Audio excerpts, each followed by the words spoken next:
Yeah, somebody's asking about dungeons. So yeah, so chapter 2 on our end. Honestly, it might make sense for us to release it as like chapter 2, chapter 2.5, or maybe name dungeons chapter 3. We want to get these economic changes out in the Come game as quick as on. possible because obviously there's a lot of people playing, and we need to make some changes to economics. So what our plan is we're probably splitting it up into two pieces. Chapter 2, the first piece will be these core changes to economics and the integration with guilds too. I'm so excited to get these guilds features out.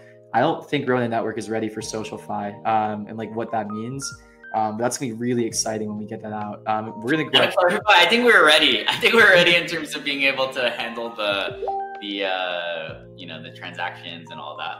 Oh yeah, in terms of tech, you're ready. But this is gonna be like some pretty new stuff if you guys haven't been participating in some of the other ETH ecosystems. I'm really excited to get that out. I'm pretty sure it's gonna grab a lot of attention when we have that. You're definitely like aligned with me because a lot of people like looked at like Friendtech or whatever, and they're like, yo, that's stupid, right? But I actually think that if you squint, it's like, yo, there's something actually really interesting here. It's, I'm actually like not just only into Web3 games, right? Actually, like one of the ways that I learned and met a lot of people, I was a kind of a blockchain name in 2018.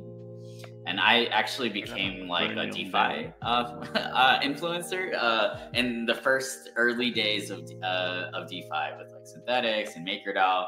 Are you guys sleeping? When Uniswap just came out. And I remember like, Sushi Swap and like the food farms and like Yam and stuff like that. And I kind of see like Friendtech as like that for SocialFi, right? Like a lot of the DeFi stuff looked kind of crazy.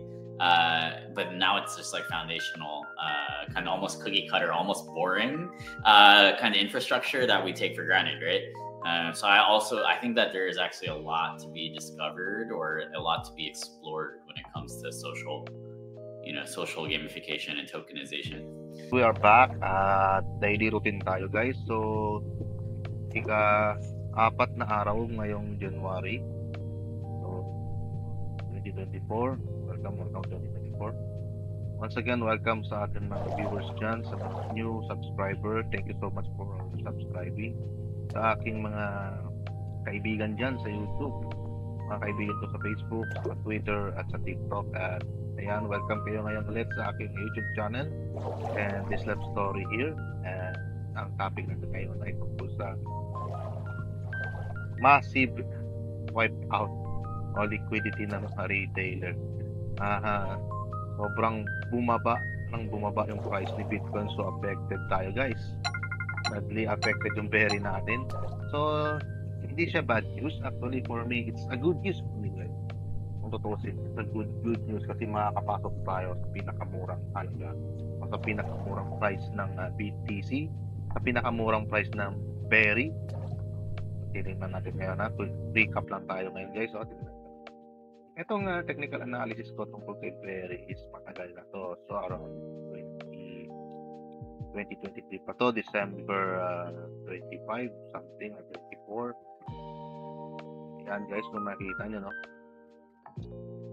Ito yung in-expect talaga. Ito yung in-expect ko sa nangyari kay berry, no? So ayan, guys, dahil sa massive dump o massive wipe out ni Bitcoin, ayan, kumain na nga siya ng liquidity, no, guys. Ayan, so makikita nyo, guys, natapik nyo to. Kita nyo ito, guys, oh. Ayan, oh. Ito yung move na to, hindi na expect ng karamihan to. Marami talaga ang weak hands, so marami rin ang natalo dito, guys. So ayan, kay Berry to, guys, no? Pero it's a good chance na sana makapasok tayo dito kung dito ko kayo nag-set. Kasi ako nag-set na ako dito ng entry na magbibilig lang ako ng berry dito. So, ganun din kay Bitcoin, guys. So, yan. So, sa daily time frame, ito yung makikita sa daily time frame, guys. Ito yung in-expect ko na entry. Yan, kung makikita nyo, guys. So, dito nga sa daily time frame kay BTC, no? Ito yung mga pinagpa-plot ko, guys. Ito yung buying area ko, guys. So, point of interest ko dito sa around 24 or 27,500. Ayan, guys, no? Yan ang ano ko, kasi makita nyo ang break structure dito tayo bibili. So, ayan guys, dito naman sa nangyari kay Bitcoin kagabi, ayan, kahapon, ayan, so massive dump, massive, daming na-liquidate dito guys, no, kasi maraming nakaposisyon dito na long. So, in-expect pa nilang magbo-bull run pa si Bitcoin. So, hindi naasahan sa fake news na nangyari. So, ayan, pasensya na, no? Pero, ayan, kung kung hindi ka nakaset ng stop loss mo, talagang wipe out, ubus yung pera mo dun sa futures trading mo guys. So, sa futures trading mo sa Binance, sa OKX, sa BingX, sa lahat ng mga exchanger dyan. Kapag naka-buy position kayo around dyan sa 40 to 41 to 42, ay naka-buy position. Lahat ng naka-buy position dyan at hindi nag-set ng stop loss, wipe out talaga. Ayan. So, pasensya na.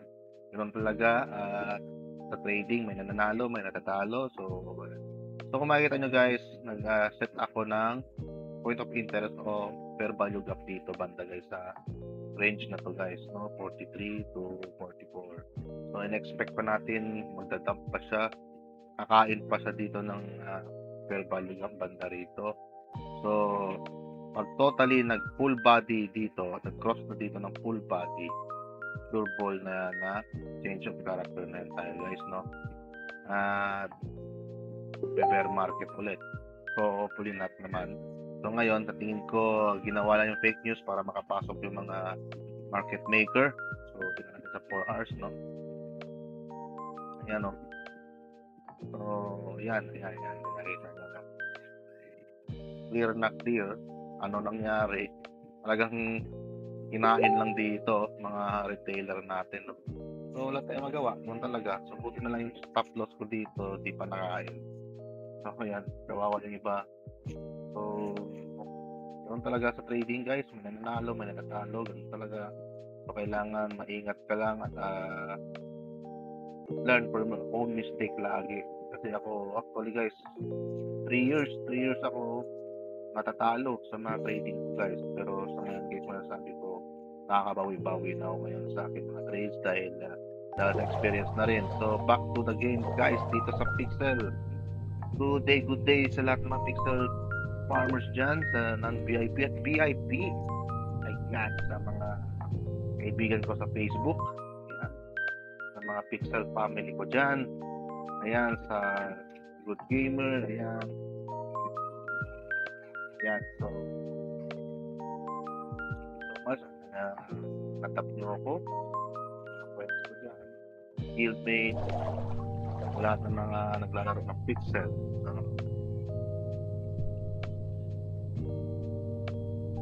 Ito na nga guys, no? Natapos na ang ating pag-gather ng energy dito sa sauna pool. So dito guys, mga non-VIP lang makaka-access, mga non-VIP hanggang dito lang talaga makaka-access sa sauna pool. Pero pag non-VIP ka, may pintuan to dito, hindi ka makapasok. So kami lang mga VIP na makaka-attain at makakuha ng energy dito sa VIP lounge. So yan guys, makikita nyo, bukas ito, no? So yan, let's go. Ang gagawin natin ngayon guys is mag-harvest tayo. Total na ito, may na-harvest tayo 650. Actually guys, nakapagtanim ako kanina dahil sa AMA. Yan nga pala guys, no? Na-mention tayo sa AMA kaninang alas 4 ng madaling araw. So napaka-swerte at napansin yung ating request na sana magkaroon ng dungeon quest para sa mga rare item o material na para maka-burn ng berry, no guys. So isang utility burning system din yung pagkakaroon ng dungeon quest guys, na napakalaking bagay. Sana kung magkaroon ng item yung mga characters natin guys, no? Ayan, sa mga pag-craft ng mga bagong item. So yung dagdag dagdag stats din. Kung sample meron mga dungeon quest, may boss na papatayin, sana meron ganun mangyari para more on magamit yung berry as ma-burn yung berry sa paggawa ng mga rare item. So hopefully sa chapter 2, chapter 3 lalabas ng mga ganong features ni Pixel. Hopefully, no? So ngayon, dito na tayo sa ating mga lands. Sa lands na nagtanim tayo ng watermint. So mag-harvest tayo ngayong araw. Ngayong araw is January 4, 5:52 PM ng hapon dito sa Pilipinas. So kahapon ko pa to pinagtatanim. Kahapon ko pa tong diniligan, mga watermint natin guys. So ngayong araw ay tayo ay mag-harvest na, no? Titingnan natin kung magkano kikitain natin ngayong araw. So dito sa 2730 guys, may 4 na mining. Yan, pwede kayo mag-mine dito. Meron isang coop at napakatahimik na lugar. So wala masyadong nagtatanim dito guys. So maganda pag-populate na tayo dito. Ayan guys, ha-harvest ko na itong mga watermint. So sa ngayon guys, i-observe nyo ngayon ay meron tayong 28,326. Yan guys, madadagdagan na naman ng berry natin ngayon. So sa ngayon guys, wala naman akong balak mag-withdraw. Gusto kong mag-ipon ngayon ng berry dahil mura ngayon ng berry, masarap mag-ipon. Saka lang tayo maglabas ng berry kapag mataas na ang presyo nito sa market. Ayan guys, no? Oh. Tapos na natin dito. Lipat na tayo sa kabilang map.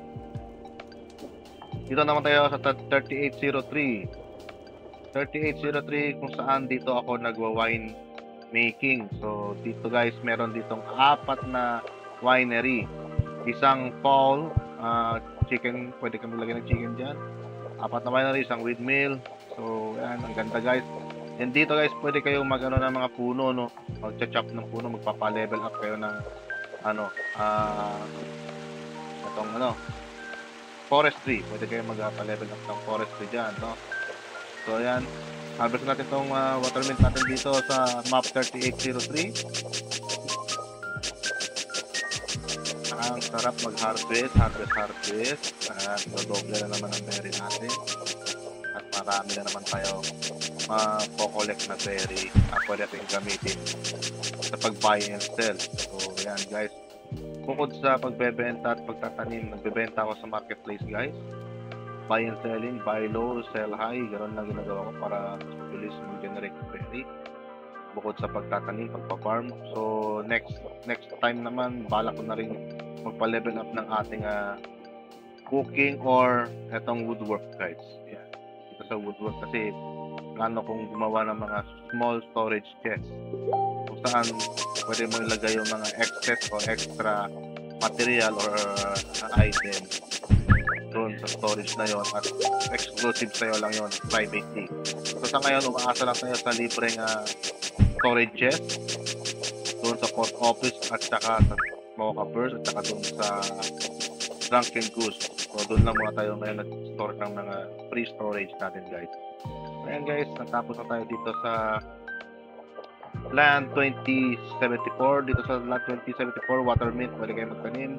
4 na apiary. So ngayon guys, ako wala pa akong apiary, wala pa akong queen bee dito, pero soon lalagay din tayo dyan at saka ng chicken, no? Ayan, so sa ngayon nakafocus tayo magpa-doble ng ating berry dahil marami pa tayong kailangan finance in game. So dahil inaabang natin chapter 2. So sa mga solo gamer dyan o mahilig lang maglaro na mag-isa, huwag kayong mag-alala sa kahit wala kayong guild. Walang problema kahit wala kayong guild, no? Dito guys, kung nakapaglaro kayo ng mga classical game ng RPG game tulad ng Ragnarok, guys, Ragnarok, pag marunong kayo maglaro ng Ragnarok noon, yung buy and selling sa tao, peer-to-peer lang yun, no? Kalain mo yung isang card, halaga nun, house and lot. Oh guys, totoo yun guys, dahil isa sa mga kaibigan ko nakabili ng house and lot dahil sa card na paglalaro ng Ragnarok noon. Ayan, so ayan, nahabos na natin dito sa 4973. Boss Daryl to Landing Boss Daryl to, Filipino Honda map. So guys, pwede kayo mag-mine, dalawang mine dito, mag-poking. Ayan, so ito ceramic. Yan, pwede kayo dyan. Dito magtatahi kayo dito guys. Yan. Pwede kayo magtahi dito, textile. Yan, ayan, no? So dati woodwork, 4 na woodwork to mayroon dito. So ngayon iba na, ginawa ng one piece motif ng map na to. So once again guys, lipat tayo dun sa isang map, sa pinaka final map natin. At yung final map natin is 336. So ito guys, nakakalista yung mga maps natin guys kung saan tayo nagtatanim at ingredients andyan na guys. Titingnan nyo na, screenshot nyo na lang yan guys. Ayan. Tayo sa 336, map 336. So, ano na? Go! Ito, 240. So, 4 na land. Meron pa isa. Tatanim natin doon. Watermelon. So, yun guys. Nandito naman. Kasi hindi ko ma-bookmark. Kasi yung ma-bookmark lang, 4 na lands lang eh. Yung, ewan ko pa paano nagawa nung ibang YouTuber na 6 lands ang naka-bookmark sa kanya. 336 na. 336. Okay, tama. Kasi meron siyang YouTuber, 6 na lands, naka-bookmark. Kala ito yun, siguro matagal na talaga naglalaro yun o sa mga pioneer na talaga yun. Ayan guys, no? Fresh na fresh, watermelon.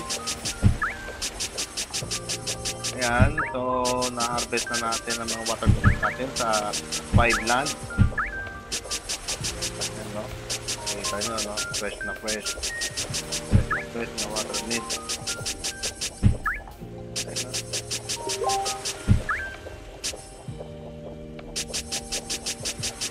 Yan, so ngayon natapos na natin i-harvest lahat ng ating mga watermelon guys. So ang gagawin natin ngayon ay pagbebenta na natin ito o dito kay Hazel para madagdagan na ating berry. So as of now meron tayong 28,326.49 berry guys. So tingnan nyo guys kung magkano kikitain natin ngayon doon sa 5 lands na pinagkaliman natin, no? At meron tayong 300 watermelon today na pwedeng ibenta. So, tingnan natin muna sa marketplace. So, ito guys, dito guys sa marketplace, VIP lang makaka-access dito. Yan ang kagandahan sa VIP account guys. Pwede kayong mag-buy and sell dito. Ito lang din talaga ang hinahabol ko guys pag VIP. Ito lang, watong marketplace guys, napakaganda. Yan, 24. Kaysa dito ka magbenta, doon na lang kay Hazel para wala nang transaction fee. So, kung 25 sana yan, o 26 ang presyo dyan, benta ko yung dyan. Pero, dito lang tayo kay Hazel. Kay Hazel lang tayo magbenta ng watermelon natin. Practical pa, walang transaction fee.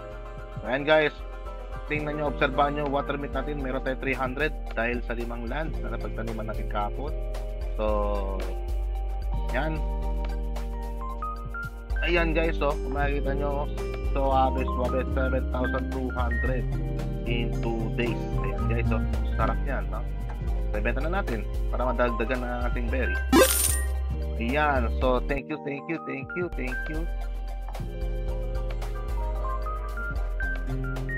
na guys,